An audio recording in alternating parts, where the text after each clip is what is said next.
ఒక మాట అదేంటో ఇప్పుడు మనం ఒకంత ధ్యానం చేద్దాం. గలతీలకు రాసిన పత్రిక 2వ అధ్యాయము 20వ వచనం మీద అన్నమాట. 20వ వచనం. ఇది మీకు అందరికీ కూడా నోటెడ్, అసలు చాలా మీ కంఠస్థ వాక్యం ఇది. ఎందుకంటే తరచూ దీని మీద దేవుని వాక్యాన్ని మనం మాట్లాడుకున్నాం. ఇప్పుడు చదవండి, గలతీలకు రాసిన పత్రిక 2:20. చదువు.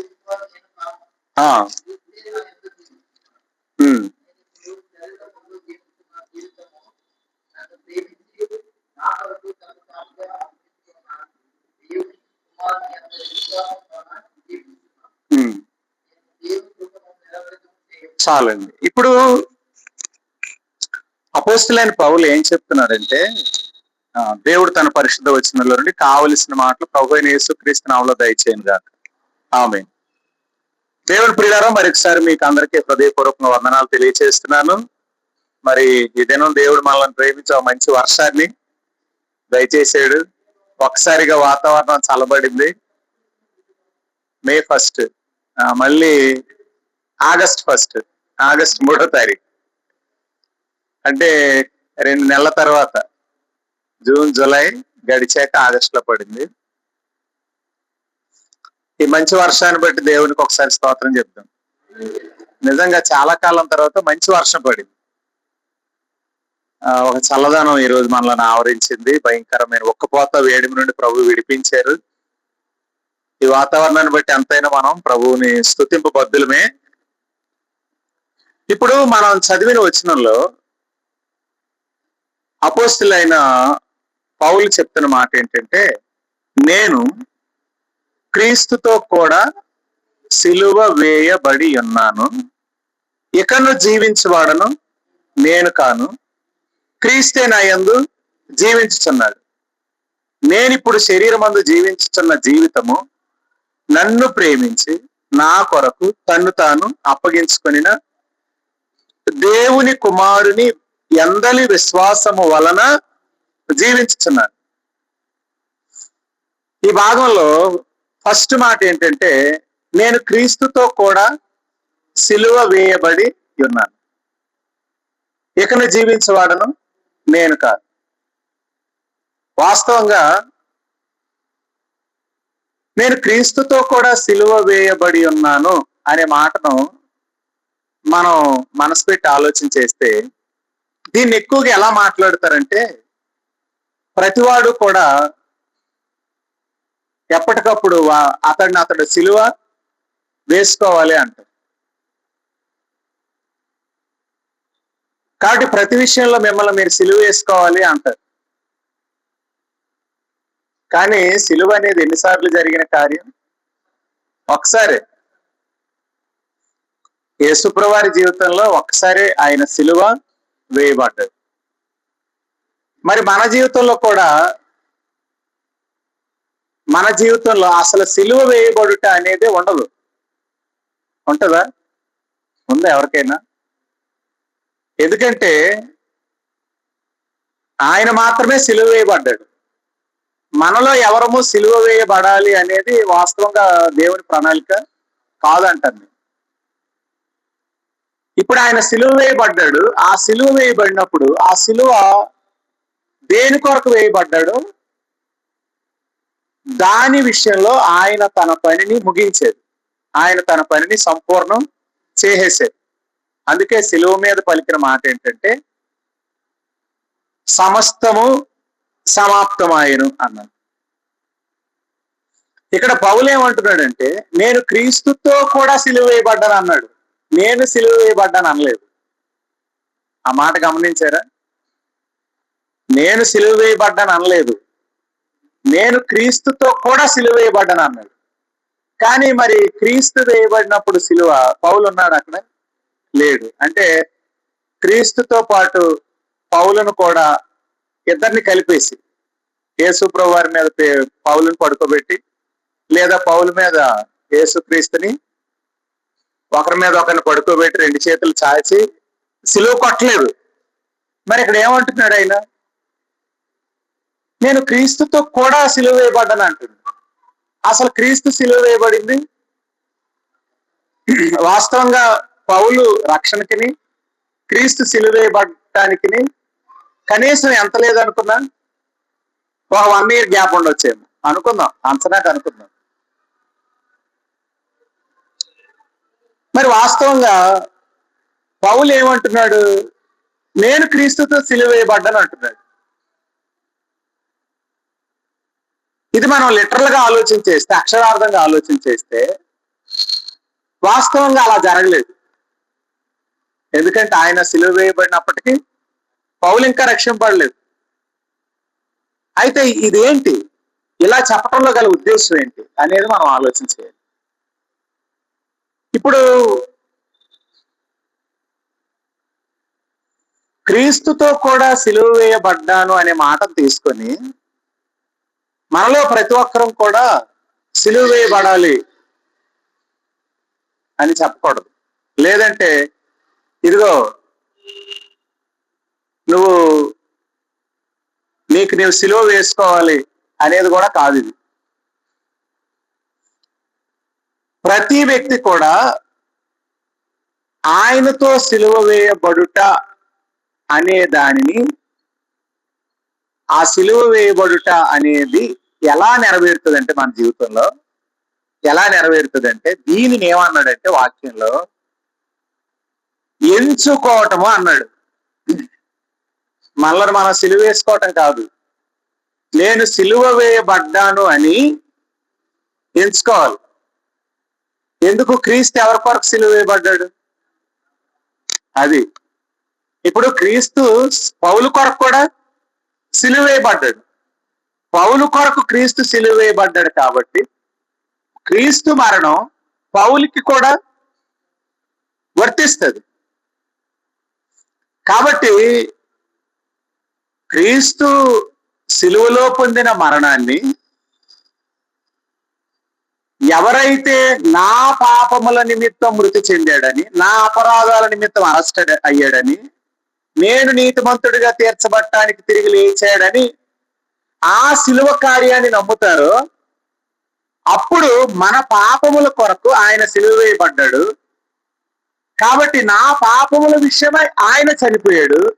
కాబట్టి నేను ఇప్పుడు ఆయనతో కూడా సిలువ వేయబడ్డాను అనేది దాని అసలు అర్థం. కాబట్టి ఇప్పుడు క్రీస్తు చనిపోయింది తన పాపముల కొరకు అనుకుంది. అప్పుడు అలా నేను ఎంచుకోవటానికి అవదు, అది ఆ కార్యం అవదు.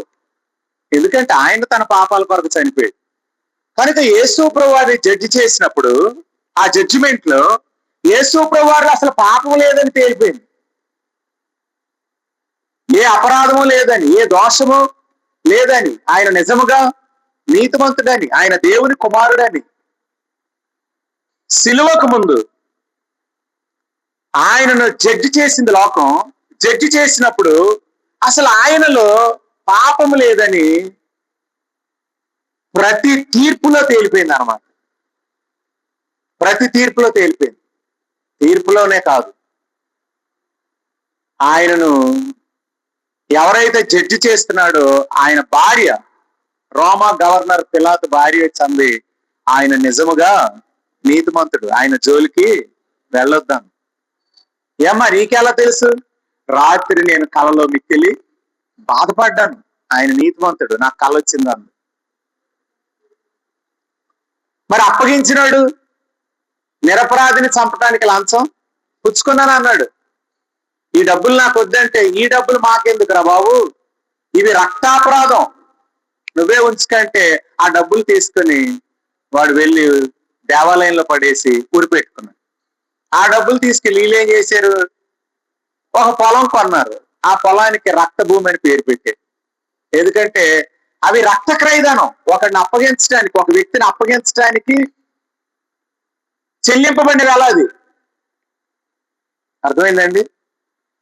కాబట్టి ఇప్పుడు మనం గమనిద్దాం, యేసు ప్రభువారు తన పాపములను బట్టి కాదు, సిలువ వేసిన రాణు వారిలో ఒక వ్యక్తి ఏమన్నాడు, ఈయన నిజముగా దేవుని కుమారుడు. 2 సువార్తల్లో, ఒక సువార్తలో దేవుని కుమారుడు అని రాశాడు, ఒక సువార్తలో నీతిమంతుడు. అంటే 2 మాటలు వాడాడు ఆయన. ఈయన నీతిమంతుడు, దేవుని కుమారుడు అనే మాట వాడి. కాబట్టి యేసు ప్రభువారు సిలువ వేయబడింది తన పాపముల కొరకు కాదు, తన అపరాధాల కొరకు కాదు. ఆయన నీతిమంతుడు, ఆయన సిలువ వేయబడింది నా పాపముల కొరకు. ఇప్పుడు నేను ఏమి ఎంచుకుంటున్నానంటే, నేను క్రీస్తుతో కూడా సిలువ వేయబడ్డానని దాని అర్థం ఏంటంటే, నా పాపముల కొరకు నేను ఇప్పుడు, నా కొరకు ఆయన సిలువ వేయబడ్డాడు కదా, నా పాపములు కాబట్టి అవి, ఆ సిలువ నాదిగా నేను ఎంచుకుంటున్నాను. కాబట్టి ఇప్పుడు నేను పాపముల విషయమై చనిపోతున్నాను, నేను పాపముల విషయమై చనిపోతున్నాను అని మనకి మనము అనుకోవాలి. అదే సిలువ వేయబడుట. అంతేగాని ఇదిగో నువ్వు సిలువ వేసుకోవాలి నీ జీవితంలో అని చెప్పేది కాదు వాక్యం. సిలువ అనేది జరిగింది, అది నా పాపముల కొరకు జరిగింది. ఇప్పుడు ఆ జరిగిన కార్యాన్ని నేనేమనుకోవాలి, నా పాపములు సిలువలోకి శిక్ష పడింది కాబట్టి, నా పాపములు కాబట్టి ఇప్పుడు నేను క్రీస్తుతో కూడా, దాన్ని ఏమంటారంటే నా పాపముల విషయమై నేను చనిపోయాను. నేను పాపముల విషయమై చనిపోయాను. ఎందుకంటే నా పాపముల కొరకు ఆయన చనిపోయాడు. అదే సిలువలో ఈరోజు నా పాపములకై నేను, అందుకే నేను లోకానికి నేను, నాకు లోకం సిలువ వేయబడింది అంటాడు పౌలు. కాబట్టి గమనించండి, నేను క్రీస్తుతో కూడా సిలువ వేయబడ్డాను అనేది పౌలు ఒక్కడి స్టేట్మెంట్ కాదు. ఎవరైతే సిలువలో ప్రభు నా పాపాల కొరకు, నా అపరాధాల కొరకు చనిపోయాడని నమ్ముతారో, అలా నమ్మిన ప్రతి వ్యక్తి కూడా ఏం చెప్పాలి, నేను క్రీస్తుతో సిలువ వేయబడ్డానని చెప్పాలి, నేను క్రీస్తుతో కూడా చనిపోయానని చెప్పాలి. కాబట్టి ఇప్పుడు ఇది ఒక పౌలుకి సంబంధించినటువంటి మాట కాదు. ఇది ఇలా నమ్మిన ప్రతి వ్యక్తి కూడా అలా అనుకోవాలి. ఇప్పుడు మన నోట ఏమని ఉండాలి, ఇప్పుడు నేను క్రీస్తుతో కూడా సిలువ వేయబడ్డాను, ఇకను జీవించేవాడను నేను కాను అనేది ఏంటది, నేను క్రీస్తుతో కూడా సిలువ వేయబడ్డాను, జీవించేవాడను ఇక నేను కాను అనేది అసలు ఏంటి, దాన్ని ఎలా, అదేంటి అసలు అలా అనటం. నేను క్రీస్తుతో కూడా సిలువ వేయబడ్డాను, ఇక్కడ జీవించేవాడని నేను కాను అనేది ఒప్పుకోలు. మాట్లాడటం అంతేగాని నాకు ప్రతి ఒక్కడు సిలువ వేసుకోవాలి అనేది కాదు. ఇక్కడ ఆయన సిలువ వేయబడ్డాడు, ఇలా చెప్తున్న పౌలు మాట ఉందో చూసారా, అలా ఆయన దాన్ని ఏం చేస్తున్నాడంటే, జీవించేవాడని ఇక్కడ నేను కాను, నేను క్రీస్తు సిలువ వేయబడ్డాను అనేది మాట. దేవుని స్తోత్రం. అది మాట్లాడటం, అలా మాట్లాడటం ఆయనతో సిలువ వేయబడటం.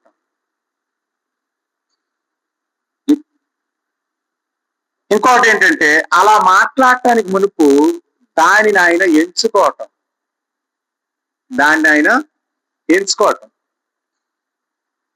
కాబట్టి ఎంచుకున్నాడు, మాట్లాడుతున్నాడు.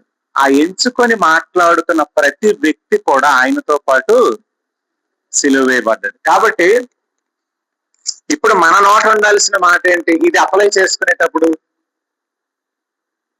చేసుకునేటప్పుడు మనం ఏం చెప్పాలి, నేను క్రీస్తు సిలువ వేయబడ్డాను, జీవించేవాడను నేను కాను. కానీ కొంతమంది ఏమంటారంటే, పౌలు చెప్పినట్లు నువ్వు చెప్పగలవా అంటారు. విన్నారు ఎప్పుడన్నా ఈ మాట? పౌలు ఏమన్నాడో తెలుసా, నేను క్రీస్తు కూడా సిలువ వేయబడి ఇతన్ని జీవించేవాడని నేను కాదు. ఇదిగో నీ జీవితంలో నువ్వు నిజంగా ఆయనలా చెప్పగలవంటే, అసలు ఆయనలా చెప్పగలవంటే అలా చెప్పడానికే ఆ వాక్యం, మీరు నన్ను పోలి నడుచుకోవాలంటారు. అసలు క్రీస్తుని పోలి నడుచుకునే ప్రకారం మీరు నన్ను పోలి నడవటం అంటే ఏంటి చూడండి. మంచి మాట గుర్తు చేసే అబ్బాయి, కొరింథీయులకు రాసిన ఆ మాట కాదమ్మా, దాని అసలు అర్థం చెప్తాను మీకు ఇప్పుడు. అసలు దాని అర్థం ఏంటో చెప్తాను.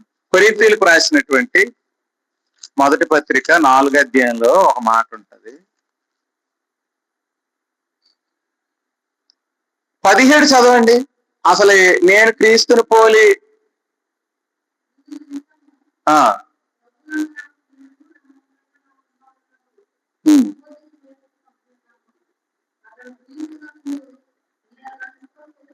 ఇక్కడ మీరు అండర్లైన్ చేయాలి ఇది.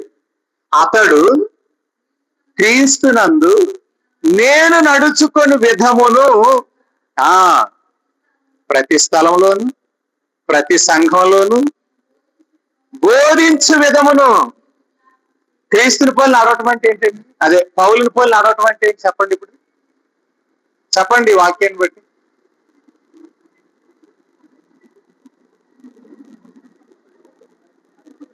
ఏమండి అంత చక్కగా వివరించాడు కదా. అతడు క్రీస్తునందు నేను నడుచుకొని విధమును అంటే నేను క్రీస్తుని పోలి నడుచుకొనిన విధమును అనగా ప్రతి స్థలంలో ప్రతి సంఘంలో నేను బోధించు విధమును అంటే ఏంటి? వాస్తవంగా నేను క్రీస్తుని పోలి నడుచుకున్నాను అనేది నేను బోధించే విధమును మీరు జ్ఞాపకం చేసుకోవటం. నువ్వు అపోస్తలుడైన పౌలు నేను క్రీస్తుని పోలి నడుచుకున్నాను అన్నాడు. దేవుని ప్రియులారా మీరు పౌలులా చెప్పగలరా అంటారు. అసలు అలా కాదు మాట్లాడాల్సింది. ఆ విధానమే కాదు. నిజంగా ఎంత భక్తుడైతే అంత స్టేట్మెంట్ ఇవ్వగలడు అనొచ్చు. కానీ అసలు అది కాదు ఇక్కడ కథ. మీకు ఇంకో పైన మాట చూడండి. 16లో క్రీస్తు యేసునందు సువార్త ద్వారా నేను మిమ్మను కంటిని గనుక మీరు నన్ను పోలి, ఇక్కడ వాడేడుగా మీరు నన్ను పోలి నడుచుకుని వారై ఉండాలని మిమ్మల్ని బతిమాలుచున్నాను. ఇందు నిమిత్తం ఏది మీరు నన్ను పోలి నడుచుకునే నిమిత్తం ప్రభు నందు నాకు ప్రియుడును నమ్మకమైన నా కుమారుడునగు తిమోతిని మీ వద్దకు పంపుతున్నాను. అతడు క్రీస్తునందు నేను నడుచుకునే విధం అనగా ప్రతి స్థలంలో ప్రతి సంఘంలో నేను బోధించు విధమును మీకు జ్ఞాపకము చేయి. అంటే ఇప్పుడు మనం పౌలుని పోలి నడుచుకోవటం అంటే ఏంటో తెలుసా? ఆయన బోధించు విధమును జ్ఞాపకము చేసుకోవటం ద్వారానే ఆయనను పోలి నడవటం. ఇప్పుడు ఆయన బోధించిన విధం ఏంటి?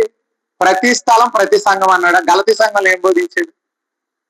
నేను క్రీస్తుతో కూడా సిలువ వేయబడ్డాను. ఇప్పుడు మనం ఏమని మాట్లాడాలి? మీకు మీరు ఎవరో సిలువ వేసుకోలేరు, అర్థమవుతుందా? కానీ ఆయన మన నిమిత్తం సిలువ వేయబడ్డాడు, మన నిమిత్తం వేయబడ్డాడు అనేది మన మనసుకు వచ్చినప్పుడు, నా నిమిత్తం ఆ సిలువ అని వచ్చినప్పుడు నేను ఇప్పుడు ఆయనతో కూడా చనిపోయాను. ఇప్పుడు చనిపోయినాడు ఎవరి కోసం చనిపోయాడు? నా కోసం. నా కోసం పర్సనల్ గా అప్లై చేయండి. నా కోసం. నా కోసం చనిపోయినప్పుడు నేను ఆయనతో పాటు ఏమయ్యాను? ఇప్పుడు చనిపోయాను. ఎందుకంటే ఆ కార్యాన్ని నమ్ముతున్నాను నేను. కాబట్టి ఆ కార్యాన్ని నేను నమ్మినప్పుడు నేను కూడా ఏమని చెప్తానంటే ఇప్పుడు నేను క్రీస్తుతో కూడా, ఎందుకంటే నా పాపాలు ఉన్నాయి, నా అపరాధాలు ఉన్నాయి, ఆయన చనిపోయాడు, అక్కడ నేను కూడా చనిపోయాను. ఇది బోధించు విధమును జ్ఞాపకము చేసుకొనుట క్రీస్తును పోలి నడుచుట, పౌలును పోలి నడుచుట. అర్థమైందండి?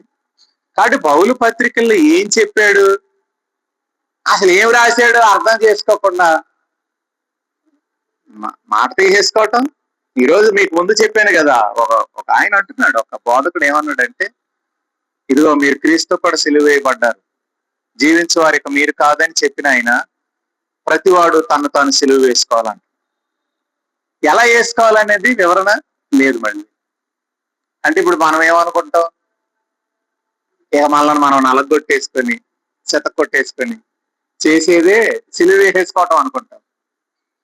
ఆ శ్రమ వేరు, అది వేరు, అది వేరు, ఇది వేరు కంప్లీట్ గా. కాబట్టి ఇక్కడ ప్రతి వ్యక్తి ఏమని చెప్పాలంటే నేను వేయబడ్డని ఎలా చెప్పండి? ఇప్పుడు ఎలా చెప్పండి? సిలువలో నా పాపాల కొరకు కదా, నా అపరాధాల కొరకు కదా ఆయన చనిపోయాడు.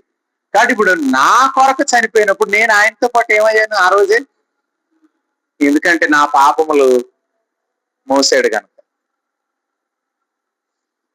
కాబట్టి ఇది ప్రతి ఒక్క వ్యక్తి చెప్తారా?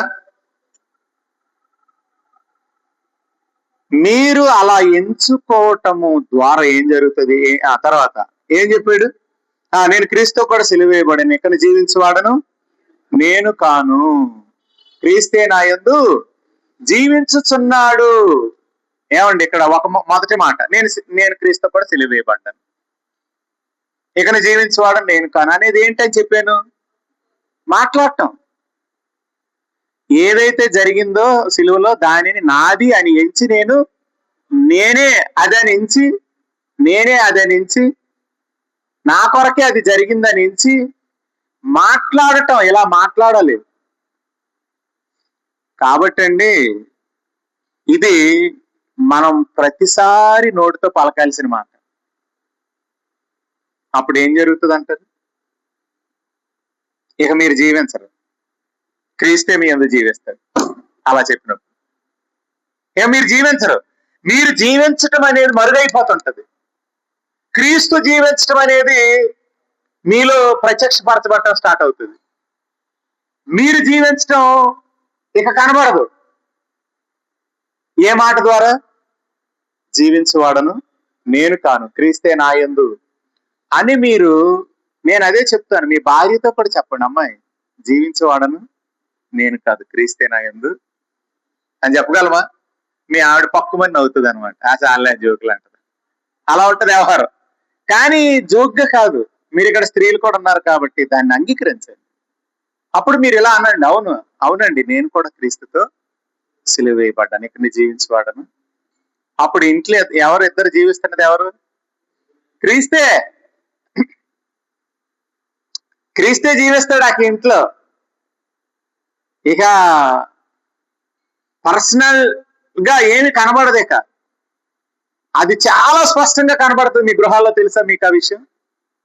కానీ భర్త అంటున్నప్పుడు భార్య నవ్వేది కాదు. ఆమె కూడా మారు మనసు పొందిన స్త్రీ అయితే వెంటనే నేను కూడానండి చనిపోయినని చెప్పుకోవటం ద్వారా ఇప్పుడు మీలో క్రీస్తు జీవిస్తుంటాడు. మీరు జీవించడం కనబడదు. మీరు జీవించడం మానేస్తే,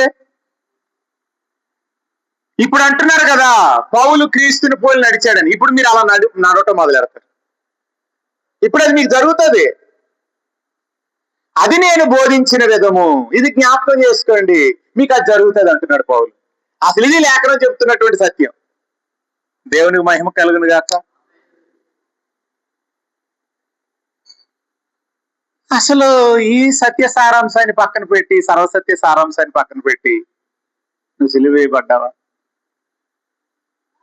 నువ్వు చచ్చిపోయావా, నువ్వు చావాలి, ఇంకా చావలేదు అంటే ఈడనుకుంటాడు ఇంకెప్పుడు, ఎన్నిసార్లు చావాలరా నేను. లేదు, క్రీస్తుతో ఒక్కసారి ఫినిష్. దేవుని స్తోత్రం. జరిగింది ఎంచి మాట్లాడటం, అంతే. జరిగింది ఎంచి మాట్లాడు. ఇంకా నీ పాపానికి నువ్వు చావలేదు పనికిమాలినోడు అంటే, ఓరి బాబు నా పాపానికి ఆయన ఇప్పుడు చనిపోయాడు, దాన్ని నేను నమ్ముతున్నాను, నేను పాపం విషయమై చనిపోయాను. ఇప్పుడు నేను చెప్తున్నాను కదా, నేను పాపం విషయమై చనిపోయాను అని, అంతే. కాబట్టి ఇలా చెప్పటం ద్వారా మీరు మరుగవుతారు, క్రీస్తు మీ యందు సాక్షాత్కారం అవుతాడు. ఇది ఎంత అద్భుతమైనటువంటి విధానం తెలుసండి. కానీ చాలా మంది,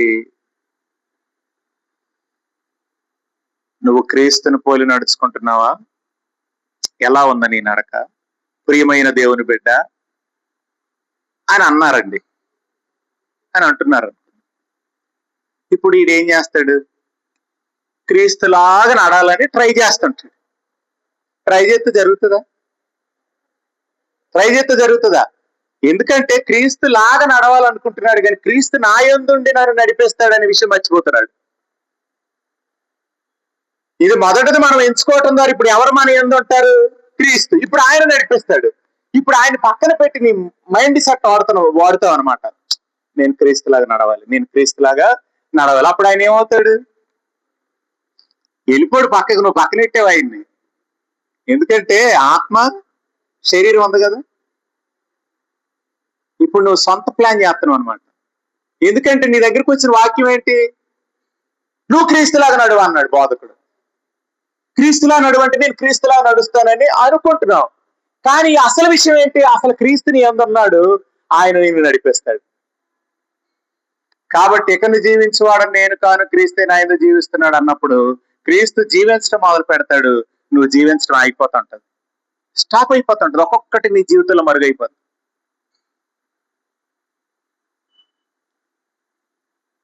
కాదు, ఇలా నువ్వు జీవించాలని నీ దగ్గరికి వచ్చినప్పుడు నువ్వు విశ్వాసాన్ని బట్టి ఎలా జీవించినట్టు అవుతుంది చెప్పండి. అప్పుడు ప్రయత్నాన్ని బట్టి జీవిస్తుంటావు, ప్రయత్నం చేసి జీవించాలనుకుంటావు. విశ్వాసం ద్వారా జీవించటం అంటే ఏంటో తెలుసా? అందులో ప్రయత్నం ఉండదు, నమ్మకం ఉంటది అంతే. ఆయన జీవించాడు, ఇప్పుడు ఆయన నా ఎందుకు జీవిస్తున్నాడు, నేను జీవించగలను, జీవిస్తాను, జీవింప చేస్తాడు అని వెళ్ళిపోతావు. లేకపోతే ఏం పని చేస్తుంది అనుకున్నారు? నేను జీవించాలని అనుకోవటం పని చేస్తుంది. నేను జీవించాలి అనుకునేది పని చేసినప్పుడు అది విశ్వాసాన్ని బట్టి జీవించటం అవ్వదు. అది ఇదే తేడా అక్కడ, ఇదే వ్యత్యాసం అది. ఇప్పుడు విషయం ఏంటి? నేను ఇప్పుడు అక్కడ వాక్యం ఏం చెప్తుంది? నేను ఇక ముందుకు జీవిస్తున్న జీవితం. ఇప్పుడు అసలు విషయం చదవండి. ఇక క్రీస్తే నా యందు జీవించున్నాడు. ఇప్పుడు నేను శరీరమందు జీవించుతున్న జీవితము నన్ను ప్రేమించి నా కొరకు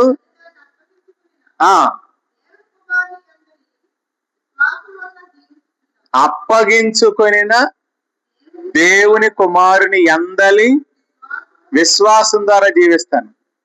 అప్పగించుకొని దేవుని కుమారుని యందలి విశ్వాసం ద్వారా. కానీ ఇప్పుడు దేవుని కుమారుడిలాగా నువ్వు నడవాలన్నప్పుడు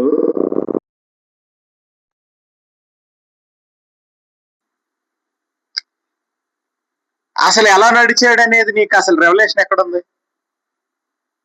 కాబట్టి అది నీ వల్ల కాదు, అది పక్కన పెట్టు. నేనేమంటానంటే ఆయన నీ యందు జీవిస్తున్నాడు, నిన్ను ప్రేమించి నీ కొరకు ప్రాణం పెట్టిన ఆయన కుమారుని యందలి విశ్వాసం ద్వారా జీవించటం. విశ్వాసం ద్వారా జీవించటం, విశ్వాసం ద్వారా జీవించటానికి ప్రయత్నం ద్వారా జీవించటానికి వ్యత్యాసం ఉంది. ఇవి రెండు చాలా భిన్నమైన విషయాలు. ప్రయత్నం ప్రమాదంకి తీసుకెళ్తుంది. ఫెయిత్ ఏం చేస్తుందంటే మాట్లాడటం. తరచు మీకు తెలుసా అండి, ఆయన పుణ్యకార్యం మీలో కార్యం చేయటం మొదలెడుతుంది. ఆయన పుణ్యకార్యం మీలో కార్యం చేస్తుంటది. మరొకసారి చెప్తున్నాను, మీరు ఆగిపోతారు, ఆయన జీవిస్తాడు మీ అందు. ఇలా మీరు మాట్లాడి జీవించటం విశ్వాసం. ఆయనలాగా నడువు అన్నప్పుడు ఆయన ఎలా నడిచాడు, నేను అలాగే నడుస్తాను, ఇంకో ఇక నుండి ఆయన చూసి ఉంటాడు, నేను కూడా ఇలా వచ్చింది అనుకో మైండ్ సెట్, అసలు నీకు ఇంకో స్పృహ స్టార్ట్ అవుతుంది లోపల. మేలైనది చెయ్యాలనుకుంటున్నాం, చేయగోరని కీడు చేసేటట్లుగా నేను కాదు నా యందు నివసించే పాపం అనేది మళ్ళీ యాక్టివేట్ అవుతుంది. అసలు క్రైస్తవ్యంలో ఉన్న సీక్రెట్ ఇది. ఈ సంగతి చాలా మంది తెలియదు. అలా లిటరల్ గా తీసేసుకొని నువ్వు నడు, నువ్వు చెయ్యి అంటారు అనమాట. అంటే బాబా ట్రై చేస్తా ఉంటాడు. ట్రై చేస్తే ఓడిపోవటమే తప్ప ఫలితాలు ఏముండవండి. ఎందుకంటే అలా ట్రై చేసిన భక్తులమే మనం అందరం. ఇప్పటికి ఎంత మార్పు వచ్చింది చెప్తారా? ఇప్పటికి రక్షింపడినట్టు ఇప్పటికి ఏ మార్పు వచ్చింది చెప్పండి? ఏ బుద్ధి బారిది వరకు ఏమైనా మార్పులు ఉన్నాయా? నిజం ఒప్పుకోండి. బాప్తిస్మం పొంది నీటిలో నుండి వచ్చిన దగ్గర నుండి ఇప్పటికి నీళ్ళు ఏ మార్పు వచ్చింది చెప్పు? ఏ మార్పు వచ్చి ఉంటది? ఇంకా చెప్పాలంటే ఆ రక్షింపబడిన ఆ 2-3 సంవత్సరాల్లో ఉన్నది ఇప్పుడు ఉన్నది. ఇప్పుడు ఇంకా అది మరుగై ఉంటది అవసరమైతే. ఆ 3 సంవత్సరాలు నీకు కోపం లేదు, కానీ ఇప్పుడు మాత్రం తన్నుకొస్తుంది కోపం, తన్నుకొస్తుంది. ఆ 3 సంవత్సరాలు మానక దేవుని సందికి వచ్చేవాడు, కానీ ఇప్పుడు మాత్రం వెళ్దాం లేకపోతే అనే స్పిరిట్ పనిచేస్తుంది. మరి అదేంటి? కాలం గడిచే కొద్ది ఏమవ్వాలి? మరి అలా జరగట్లేదే, మహిమ ఎందుకు తగ్గిపోతుంది నీకు? కాబట్టి దేవుని వాక్యం జాగ్రత్త మనసు పెడితే నేను చెప్తున్న మొదటి విషయాలే సత్యం. కాబట్టి ప్రయత్నాలు ఆపి మాట్లాడటం స్టార్ట్ చేయండి. కానీ నువ్వు నోరు తెరిచి మాట్లాడకపోతే మాత్రం కార్యాలు ఉండవు. ఎందుకు? నేను క్రీస్తు కూడా చనిపోయాను, ఇకని జీవించవాడని నేను కాను అనేది ఏమన్నాడు? నేను ఇప్పుడు శరీరమందు జీవిస్తున్న జీవితం నన్ను ప్రేమించి నా కొరకు ప్రాణం పెట్టి ఆయన విశ్వాసం ద్వారా జీవిస్తున్నాను. ఇప్పుడు శరీరం మందు జీవిస్తున్నావా లేదా? చచ్చిపోయావా? ఇక అయిపోయిందా? క్లోజా? చాప్టర్ క్లోజ్ అయిపోయిందా? చాప్టర్ క్లోజ్ అవ్వలేదు కదా, జీవిస్తున్నావు కదా. ఈ జీవిస్తున్న క్రమంలో ప్రతిదినం పలకాలు నువ్వు. అది వాక్యం చెప్తుంది. అప్పుడు నువ్వు శరీరం మందు జీవిస్తున్న జీవితం కుమారుడి అందరి విశ్వాసం ద్వారా జీవించినట్లు.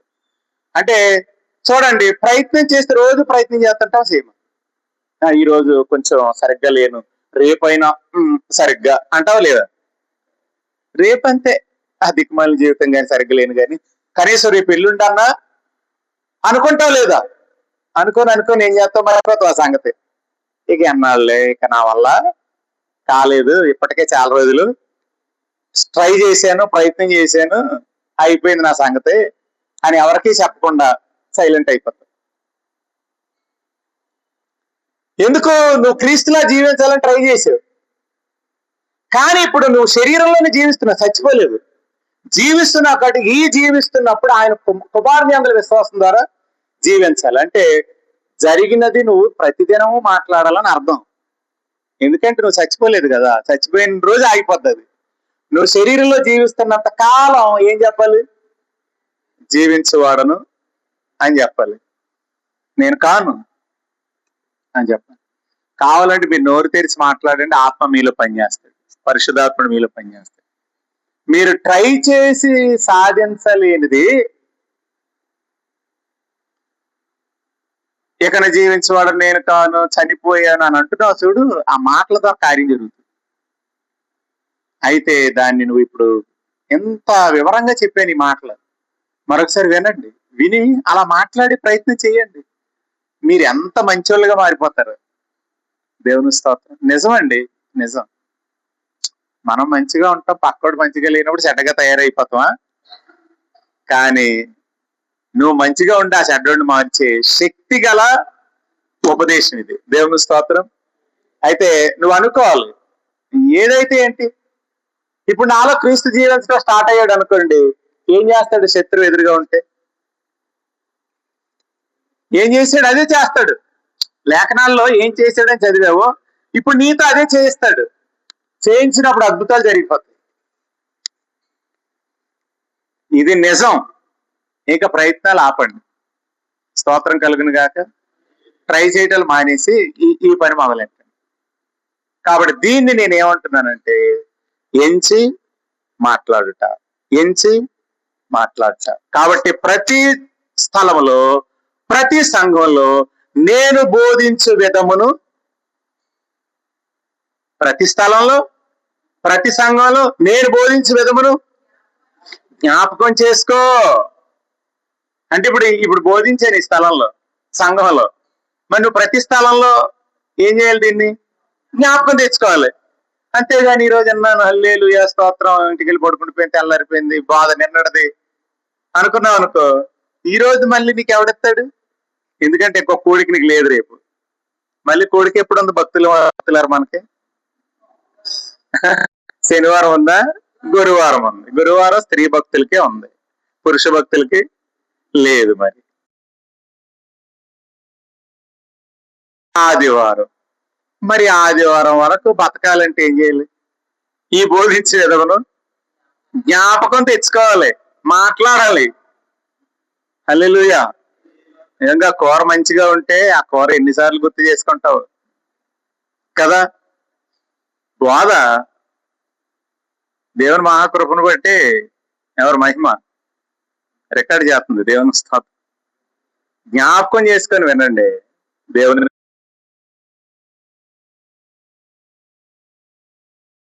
దీవించను గాక. ఆమేన్. ప్రార్థన చేద్దాం. పరిశుద్ధుడైన తండ్రి, మీ ఘననామమునకై పరిచర్య ప్రభు అయిన యేసుక్రీస్తు నామములో ఫలించను గాక.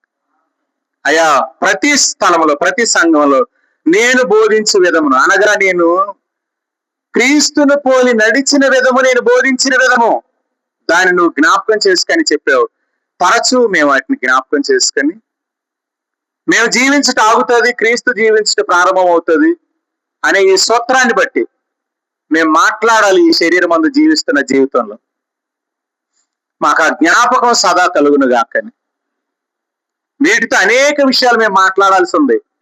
ఆ బోధించిన విధము అనేక విషయాలు ఉన్నాయి, అందులో అన్ని మేము మాట్లాడుతూ సంపూర్ణ సిద్ధి మేము పొందాలయ్యా. మీ ఎదుట సంపూర్ణులుగా నిలవబడాలయ్యా. కృప చేయమని యేసుక్రీస్తు నామములో ఈ మనవులు అడుగుతున్నాం తండ్రి, ఆమేన్. పరమ తండ్రి అయిన దేవుని ప్రేమ, ప్రభు అయిన యేసుక్రీస్తు కృప, పరిశుద్ధాత్మ ఆదరణ మనందరి ఎడల చాలినంత సమృద్ధి అయి ఈ రికార్డ్ వీడియోపై అభిషేకం ఉంచి ఎవరు వింటున్న వారికి మేలు కలుగునట్లు వారి మనసు, కనులు, హృదయం తెరుచును గాక. Amen. Amen. God bless you.